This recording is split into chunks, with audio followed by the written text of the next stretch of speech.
신앙 고백드립니다.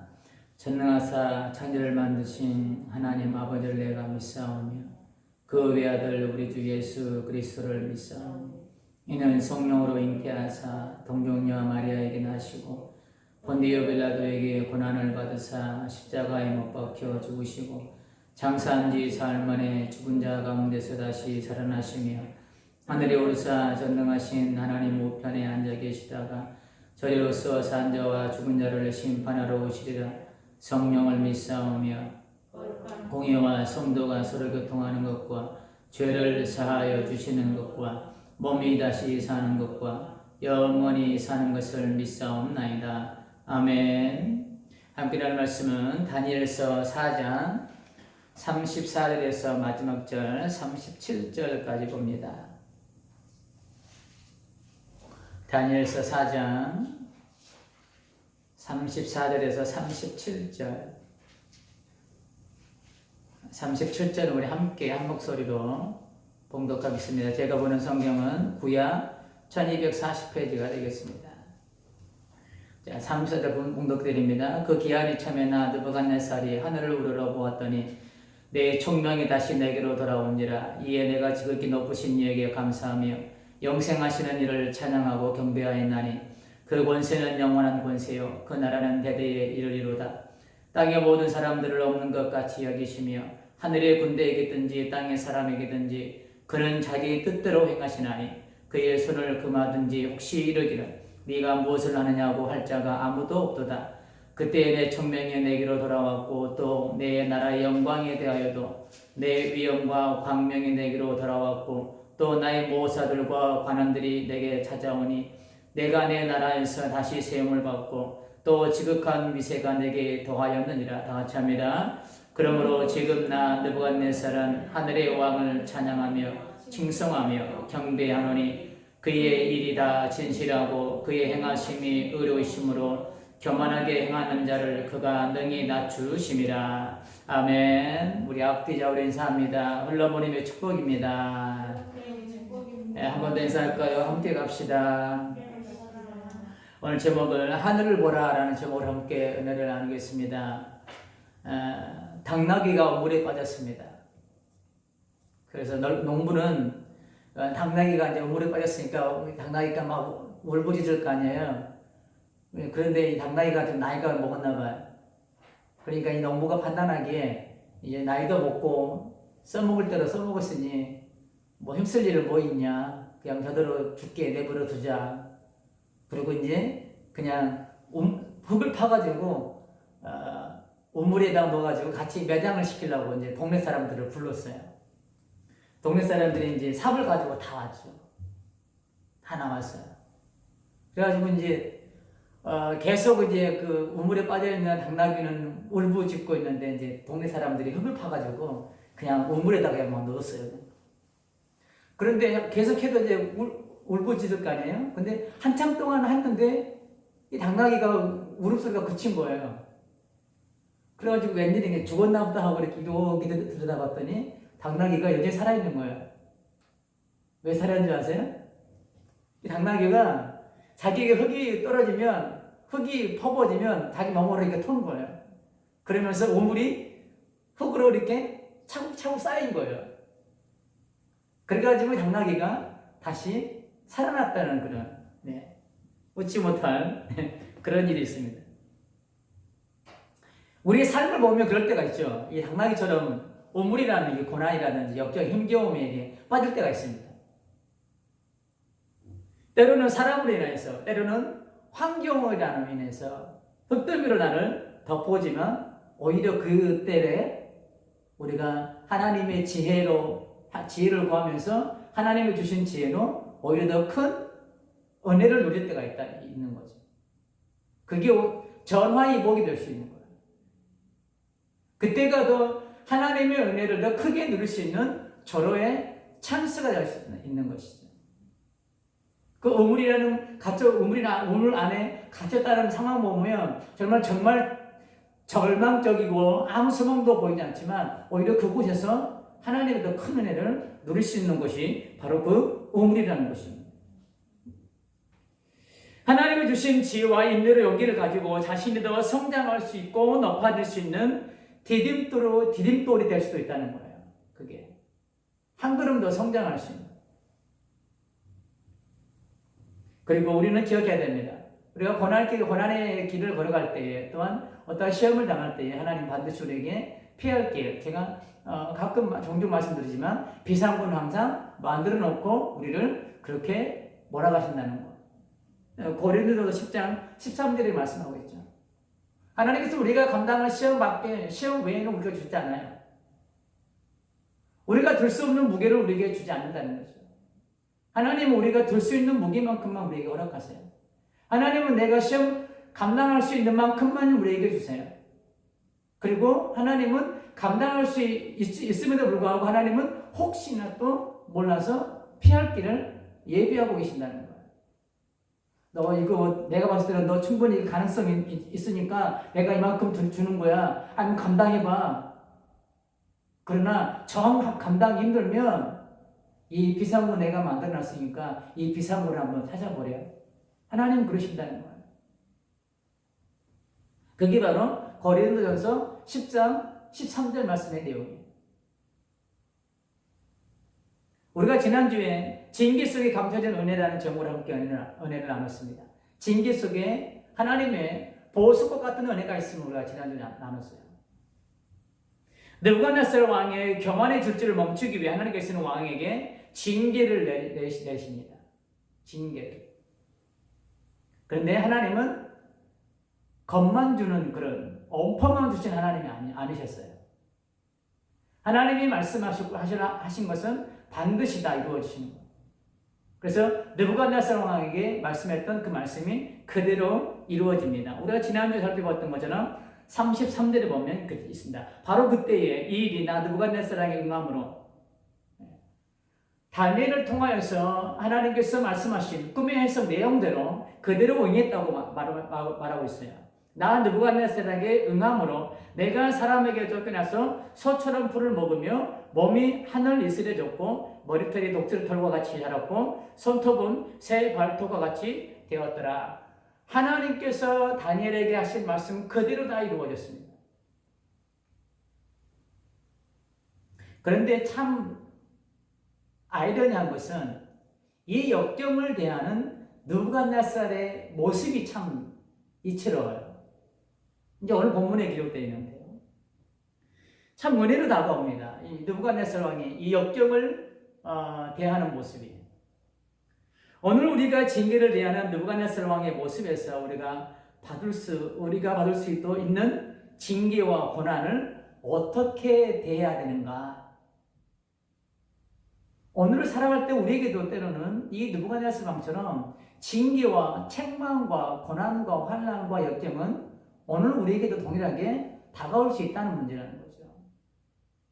자, 그때에 이 역경을 대하고 있는 느부갓네살 왕의 모습을 보면서 우리도 한번 깨닫기를 소망해 보는 거죠. 하나님이 인내가 끝이 없으신 분입니다. 인내가 끝이 없으신 분이에요. 내가 범죄했을 때도 내가 그 죄를 깨닫고 회개의 자리로 돌아오기를 끝없이 기다려주시는 분이 하나님이세요. 이런 하나님의 속성을 잘 기록한 말씀이 있습니다. 요일서 2장 13절에 보면 하나님의 이 속성을 이렇게 기록하고 있습니다. 너희는 옷을 찢지 말고 마음을 찢고 너희 하나님 여호와께로 돌아올지어다. 그는 은혜로우시며 자비로우시며 노하기를 더디하시며 인애가 크시사 뜻을 돌이켜 재앙을 내리지 아니하시는 분이시다. 이렇게 요엘서 선지자는 말씀하고 있어요. 이렇게 은혜로우시며 자비로우시며 노하기를 더디하시며 인애가 크신 분이지만 그래도 안 돌아오면 이제는 결국에는 채찍을 드시죠. 여러 가지 환경과 주변 사람들을 통해 하나님의 마음을 전했는데 그것을 깨닫지 못하고 브레이크가 고장난 그 차가 고속도로를 질주한 데처럼 하나님은 징계라는 제동장치를 우리에게 발동합니다. 책망과 징계는 나를 사랑하신다는 하나님의 또 다른 표현이라고 지난주에 우리가 함께 나눴습니다. 계시록 3장의 말씀처럼 내가 사랑하는 자에게 책망하고 징계한다. 이렇게 말씀하고 있죠. 나를 힘겹게 하시려는 것이 절대 아니라는 겁니다. 우리의 사랑의 마음이라는 거죠. 거기에 하나님의 사랑이 담겨져 있기 때문에. 징계가 없는 자에게는 자는 사생하여 친아들이 아니다라고 말씀하고 있습니다. 하나님은 징계와 책망을 통해 내가 무엇인가 돌이키기를 원하시는 게 있다는 겁니다. 내가 뭔가 깨닫기를 원하는 것들이 있다는 겁니다. 내가 뭔가 회개할 거리들이 있다는 거예요. 나에게 무엇인가 말씀하시고자 하는 게 그 징계 속에, 책망 속에, 고난과 역경 속에 담겨져 있다는 거예요. 그것을 알기 위해서는 우리가 징계와 책망과 고난의 시간을 대처하는 자세가 중요합니다. 우리에게 다가오는 그 힘겨운 시간들을 우리가 어떻게 대처해야 되는가? 오늘 본문 34절 상반절에 보면 느부갓네살 왕이 이렇게 고백합니다. 그 기한이 참에 나 느부갓네살이 어디를 우러러 봤다고요? 하늘을 우러러 봤다는 거예요. 하늘을. 가장 중요한 포인트예요. 우리가 환난과 역경을 당했을 때 우리가 이 환난과 역경을 대하는 자세 가장 중요한 거 하늘을 우러러 봐야 된다는 것이죠.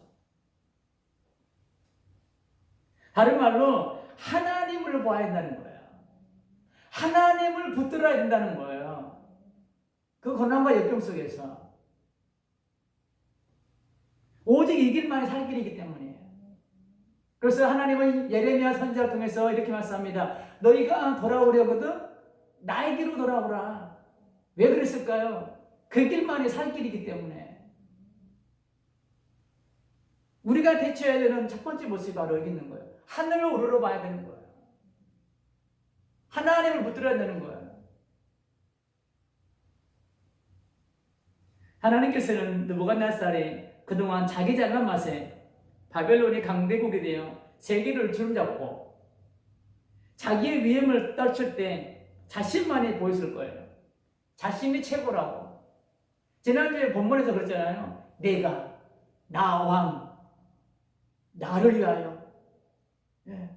30절에 보면 내가 바벨론, 내가 말하여, 내가 도성으로 그 다음에 내 위엄의 영광을 나타내기 위하여. 다 자신이었어, 자신. 자신만 보였다는 것이죠. 자신만. 다니엘과 세 친구를 통해 일하셨던 하나님은 그 당시 잠깐 그 시간 은혜가 사라지니까 또 뭐 했어요? 또 금신상을 만들어 놓고 절하지 않으면 죽이겠다고 난리 법석 떨어진 사람이 느부갓네살이에요. 우리 역시도 그럴 수 있습니다. 내가 잘 나갈 때 처음에는 하나님의 은혜를 기억하고 감사합니다. 하나님의 은혜지. 그래요. 그러나 시간이 지나면서 그 은혜는 점차 사라지고 이제 가면 갈수록 어깨에 뭐가 들어가요? 이렇게 이제 목이 아주 그냥 기무스다. 차도 그냥 그럴싸한 거 뽑고 어디 가가지고 꿀리지 않게. 내가 이만한 지위인데 이 정도는 타야지. 그러면서 그냥 하나님은 오간데 없고 어깨에 힘주고 자신의 삶을 위해서는 아낌없이 지갑을 열지만 주변 사람들을 위해서는 철저하게 이 지갑을 닫는 라오디아 교회처럼 유일하게 칭찬이 없는 교회가 라오디아 교회였어요. 아시아 7개 중에 가장 부자였던 교회가 라오디아 교회였어요. 교회 평수가 30만 평이라면 이해가 되었어요. 가는 가세요? 교회 평수 30만 평.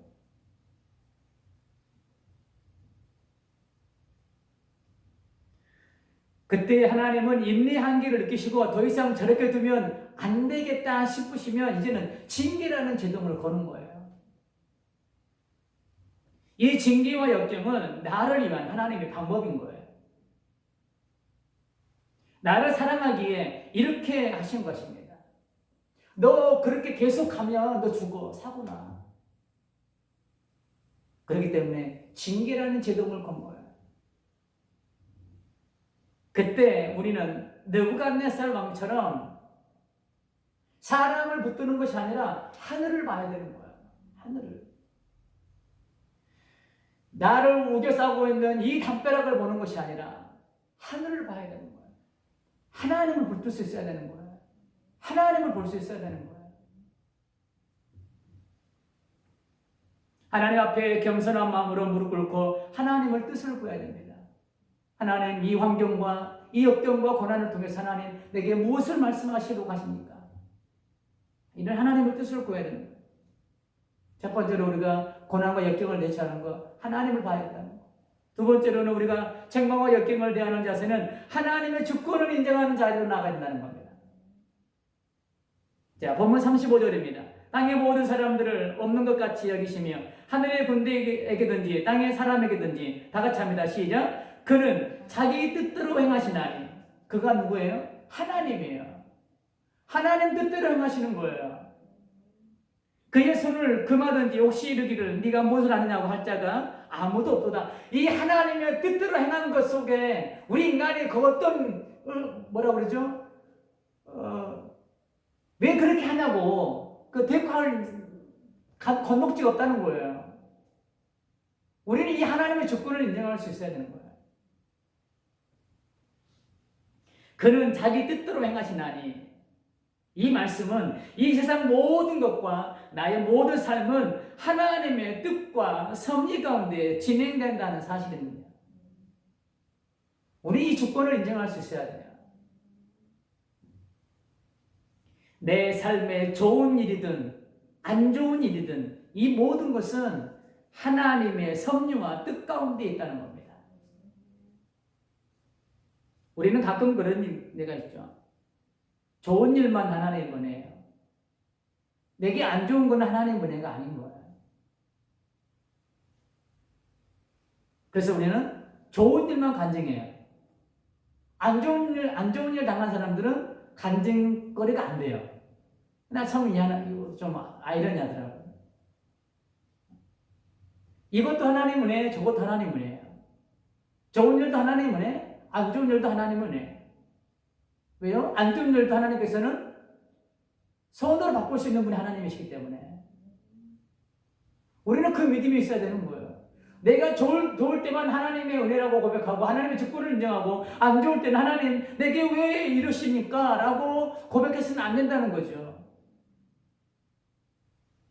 분명히 좋든 안 좋든 간에 분명히 그 안에는 하나님의 섭리와 하나님의 뜻이 분명히 있다는 사실을 우리는 깨달아야 됩니다. 그리고 내 삶은 하나님의 주권 아래 내 삶은 진행되고 있다는 우리 주권적 믿음이 우리에게 있어야 된다는 거예요.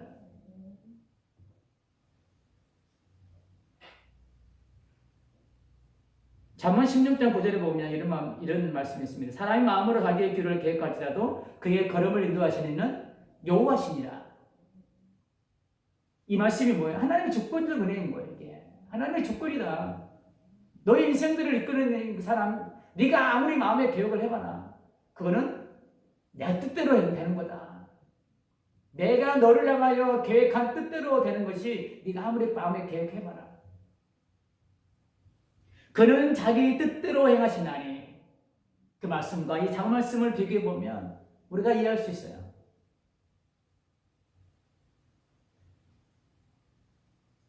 느부갓네살 왕이 지금 징계를 받는 이유가 무엇입니까?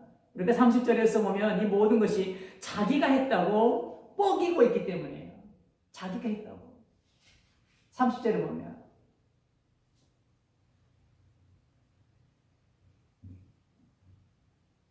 그것이 아니라는 사실을 깨우쳐주기 위해 지금 징계하고 있는 거예요.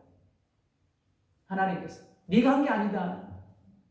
지난주에 살펴봤듯이 내가 그렇게 한 것은 내 백성들을 위한 것이다. 내 백성들을 보호하기 위해서 네를 그렇게 강하게 했고 네가 다스리는 바벨론 국가를 내가 그렇게 강대국으로 만들었다. 너를 위한 게 아니라는 거야. 착각하지 말라는 거야. 그걸 지금 깨우쳐 주기 위해서 지금 징계라는 채찍을 하나님께서 두신 거예요. 동일합니다. 나의 삶에 이런 징계와 고난과 역경이 찾아올 때 우리는 냉정하게 나의 자신을 돌아보면서 내가 잘난 맛에 살고 있지는 않은지, 내가 무엇인가 잘해서 이런 성과를 냈다고 혹시 뻐기고는 있지 않은지, 정말 우리가 냉정한 관점에서 우리 자신들을 점검해 봐야 되는 거예요. 이거 솔직한 제 고백입니다. 어떨 때는 정말 설교가 내가 이 원고 작성한 것보다 설교가 잘 풀릴 때가 있어요. 그때는 약간 좀 으쓱해지는 게 있어요. 솔직히 말씀드리면. 네, 그런 게 있습니다. 굉장히 경계를 많이 해요, 제가. 근데 잘 안 풀릴 때가 있어요. 뭐 말이 막 꼬이고, 막 더듬거리고, 막, 네. 안 될 때가 있어요. 그때는 풀이 죽어가지고, 네. 집에 가도 그냥, 잘 때도 그냥 발걸음도 무겁고, 그냥. 성도들에게 죄송스럽고, 그냥, 그럴 때가 있어요. 이것도 하나님 은혜고 저것도 하나님 은혜인데. 네. 그럴 때가 있습니다. 저도 솔직히 말씀드립니다. 우리는 빨리 나의 의의를 내려놓고 어깨에 힘을 빼고 하나님의 주권을 인정한 자로 우리 나갈 수 있어야 돼요. 우리가 힘을 빨리 빼면 뺄수록 우리의 그 고난과 역경의 시간이 그만큼 짧아져요. 자, 우리 32절을 한번 볼까요? 32절 보면 하나님이 우리는 그걸 느낄 수 있어요. 네가 사람에게 쫓겨나서 들짐승과 함께 살면서 소처럼 풀을 먹을 것이요 이와 같이 7대를 지내서 지극히 높으신 이가 사람의 나라를 다스리시며 자기의 뜻대로 그것을 누구에게든지 주는 줄을 뭐하기까지?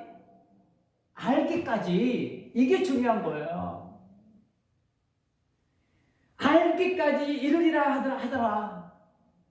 우리가 이 고난과 역경의 시간을 짧게 하려면 빨리 하나님의 뜻을 알아야 돼요. 하나님의 주권적 자를 우리가 빨리 알아야 돼요. 알기까지.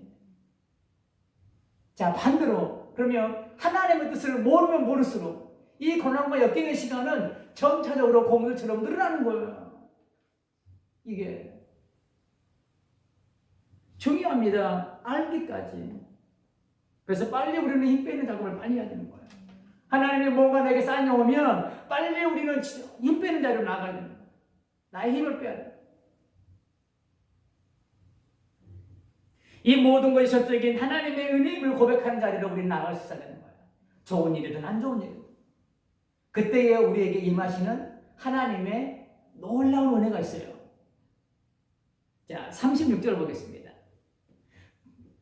그때에 내 총명이 내게로 돌아왔고 또 내 나라의 영광에 대하여도 내 위엄과 광명이 내게로 돌아왔고 또 나의 모사들과 관원들이 내게 찾아오니 내가 내 나라에서 다시 세움을 받고 또 지극한 위세가 내게 더하였느니라.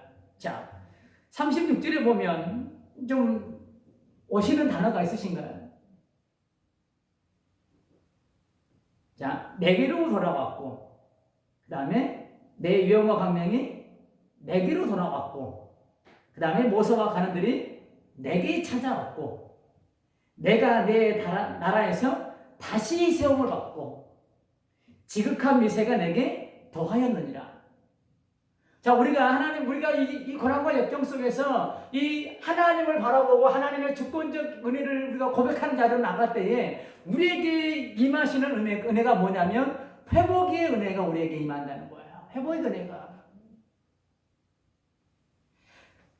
비록 이 느부갓네살 왕이 교만하여 들에 나가서 사람들에게 버림받아 그런 왕으로서의 체면도 안 세고 왕으로서 도저히 견딜 수 없는 그런 처참한 상황이지만 이 고난과 역경 속에서 하늘을 바라보고 하나님의 주권을 인정하는 자로 나가니까 36절처럼 하나님의 회복의 은혜가 임하더라는 거예요. 하나님의 회복의 은혜가 임하는데 어디까지 임하시느냐? 지극한 위세가 내게 어떻게 하였더라?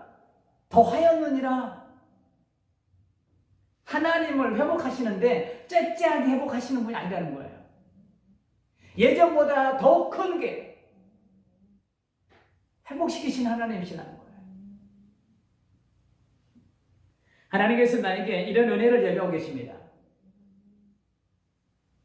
이 은혜의 주인공이 되길 원하신다면 징계와 역경과 고난을 다른 시각으로 바라보십시오. 그거를 디딤돌로 바라보십시오. 하나님의 은혜를 경험할 수 있는 찬스로 바라보십시오. 그 고난과 역경을 불평과 원망의 재료로 만들지 마시고 하나님을 만나는 통로로 삼으시고 하나님께 기도하는 기도의 재료로 삼으셔야 된다는 거예요. 우리가 그 시간들을 원망과 불평으로만 만들어내면 우리의 아까 우리가 32절에 말씀했던 것처럼 알기까지 끝이 없는 그 시간까지 갈 수 있다는 거예요. 그런 원망과 불평으로 바라보지 마시고 이 모든 것이 하나님의 주권 안에 이루어졌음을 인정한 자리로 만들어 가기를 원합니다. 그때 느부갓네살 왕에게 주어진 이 은혜는 저와 여러분의 것이 될 거예요. 내게 돌아왔고 내게 찾아왔고 이전보다 더 하였더라. 이 주인공이 여러분 것이 될 거예요. 그리고 징계와 역경과 고난을 통해서 하나님께서 원하시는 게 또 있습니다. 그것은 하나님이 어떤 분이신가를 알기를 원하시는 거예요. 하나님이 어떤 분이신가. 그 시편 기자는 이렇게 고백합니다. 시편 119편 71절에 보면 고난당하는 것이 내게 유익이라. 이로 말미암아 내가 주의 율례들을 배우게 되었나이다. 이 시편 기자는 이 고난 가운데 하나님의 율례 법도를 깨달았대요. 느부갓네살 왕도 이 고난과 징계를 통해서 하나님의 어떤 분이신가를 알게 되었습니다. 자, 본문 37절 봅니다. 그러므로 지금 나 느부갓네살은 하늘의 왕을 찬양하며 칭송하며 경배하노니 그의 일이, 그 다음 중요합니다. 그의 일이 그가 누굽니까? 하나님이에요. 하나님의 일이 다 진실하고 그의 행하심이 의로우심으로 교만하게 행하는 자를 그가 능히 낮추시니라. 이 징계를 통해서 하나님이 어떤 분이라는 걸 알았어요. 하나님은 우리에게 이 징계와 역경 속에서 하나님 원하시는 게 바로 그거라는 거예요. 하나님이 어떤 분이라는 걸 좀 알아라. 내가 좀 더 어떤 하나님을 좀 알기를 원한다. 이런 마음이 담겨져 있는 거예요. 다시 한번 고백합니다. 그의 일이 다 진실하고 그 행하심이 의로우심으로. 지금 느부갓네살 왕이 그분의 일이 다 진실하고 그 행하심이 의롭다고 지금 의롭다고 고백할 수 있는 처지인가요? 아니에요. 자, 33절 다시 한번 봅니다. 바로 그때에 이 느부갓네살에게 응함으로 내가 사람에게 쫓겨나서 강대국 바벨론 왕이 사람에게 쫓겨났어요. 그것도 억울한데 소처럼 풀을 먹으며 몸이 하늘 이슬에 젖고 하늘 이슬에 젖었다는 것은 덮을 이불 하나 없다는 거예요. 덮을 이불 하나 없이 맨몸으로 들판에서 그냥 이렇게 쭈꾸로 잔 거예요. 마음에 체면도 있지. 하늘 이슬에 젖고 머리털이 독수리 털과 같이 자랐고 상상해 보세요. 강대국의 왕의 모습인가요? 왕이 있을 때는 손 하나 까딱 안 하고 그냥 다 잘라서 그냥 세수 다 시켜주겠는데 손톱은 또 어떻게 해요? 새 발톱까지 띄어요. 얼마나 이 사람의 몰골이 왕의 모습이라고 찾아볼 수 없습니다. 그런데 그가 뭐라고 고백해요? 하나님의 일은 다 진실하대요. 그 행하심은 다 의롭대요. 모든 것을 잃어버리고 사람들에게 버림받은 상태예요. 그런 상황에서 그런 이렇게 고백하고 있습니다. 하나님의 일하심은 다 진실하고 의로운 일이라고 고백하고 교만을 가장 싫어하는 분임을 그는 고백하고 있습니다. 하바국 선지자도 동일한 고백을 하고 있죠. 하바국 3장 17절과 18절 우리가 너무나 잘 알고 있는 말씀이에요. 비록 무화과나무가 무성하지 못하며 포도나무에 열매가 없으며 감람나무에 소출이 없으며 밭에 먹을 것이 없으며 우리의 양이 없으며 외양간에 소가 없을지라도 그럴지라도 나는 여호와로 말미암아 즐거워하며 나의 구원의 하나님으로 말미암아 기뻐하리로다. 아멘입니다. 우리는 없는 거 봐요. 그렇기 때문에 우리의 삶 가운데에 고난과 역경이 오면 우리는 불평할 수밖에 없는 거예요. 하나님 내게 왜 이런 일이 벌어집니까? 그러나 우리가 하나님을 바라봤을 때는 영광을 볼 수 있는 거예요. 사도 바울이 뭐라고 고백하고 있습니까?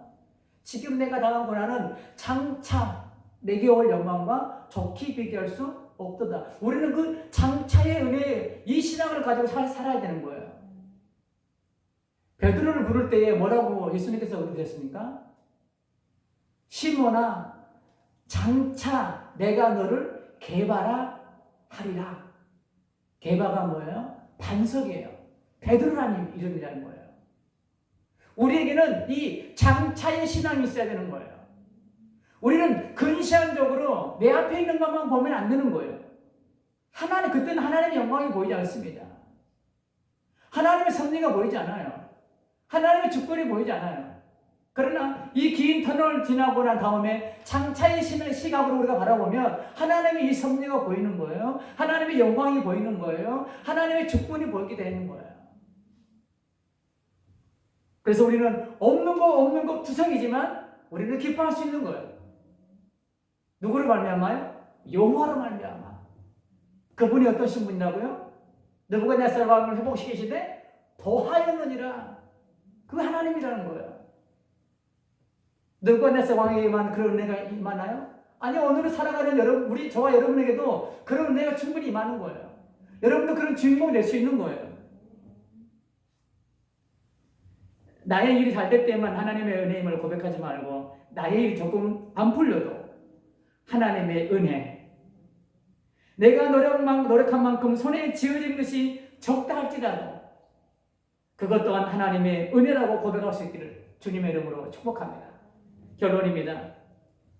한 목사님께서 목회를 해오면서 고난을 7가지로 정의를 내놓는 게 있어서 함께 나누면서 마치도록 하겠습니다. 참 잘 정의를 해놨더라고요. 이분이 가지고 있는 고난이라는 것에 대해서요. 이건 이제 일반적인 게 아니에요. 이 목사님이 내렸던 고난에 대한 정의예요. 첫 번째, 고난이 심한 것은 뭔가 새로운 것이 일어날 징조다.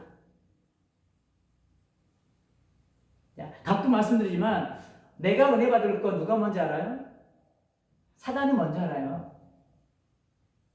그래서 사단은 내가 오늘 가서 은혜 받을 거 알면 못 가게 만들어요. 자, 이 첫 번째 이 목사님이 내린 정의가 비슷한 거예요. 고난이 내게 심한 것은 뭔가 새로운 일들이 일어날 수 있는 징조라는 거예요. 전조 증상.